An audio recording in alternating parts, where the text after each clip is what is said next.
Batman'da öğretmen Şenay Aybüke Yalçın'ı, Hakkari Yüksekova ilçesi Çobanpınar bölgesinde iş makinelerini taşıyan 4 işçiyi, Şanlıurfa Siverek'te öğretmenlik yapan Necmettin Yılmaz'ı, Şırnak'ın Yeni Aslanbaşer köyünde hayvanlarını otlatmaya götüren Tayyip Fidan'ı, Trabzon'da 15 yaşındaki Eren Bülbül'ü ve Assubay Ferhat Gedik'i, şantiyelerde çalışan çok sayıda işçiyi, yine Şırnak'ın Geçitboyu köyünün Herbiş mevkiinde çobanlık yapan Abdülhakim ve Demir ve Vali Çevik'i katletti.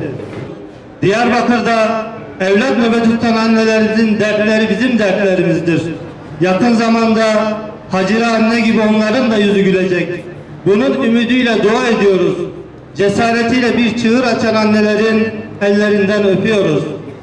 Uluslararası sendikal örgütlerin, Avrupa Birliği kurumlarının, ülkemizde her konuda yorum yapan elçiliklerin ve insan hakları örgütlerinin PKK'nın katliamlarını görmezden gelmelerini ve Diyarbakır'da evlat nöbeti tutan annelerimize sessiz kalmalarını kınıyoruz.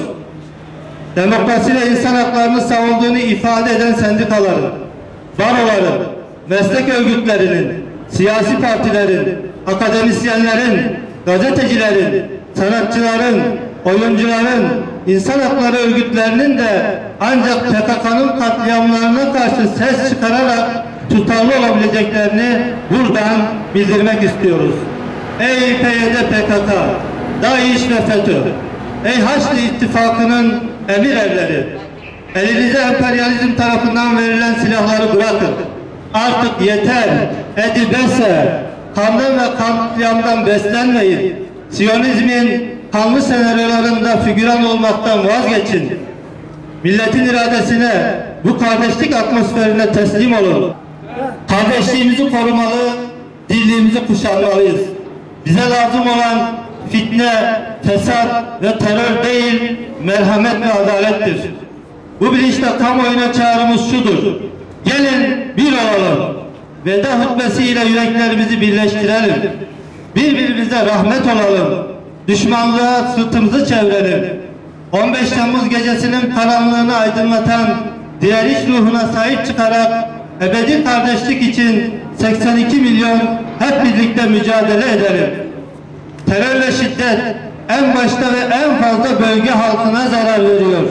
Çukur teröründe evleri yıkılan, mağdur olan, hayatını kaybeden yine bölge halkıydı. PKK'nın son eylemlerinde ölen sivillerin tamamı bölge insanıdır. Terör ve şiddetle hak arayışı kabul edilemez.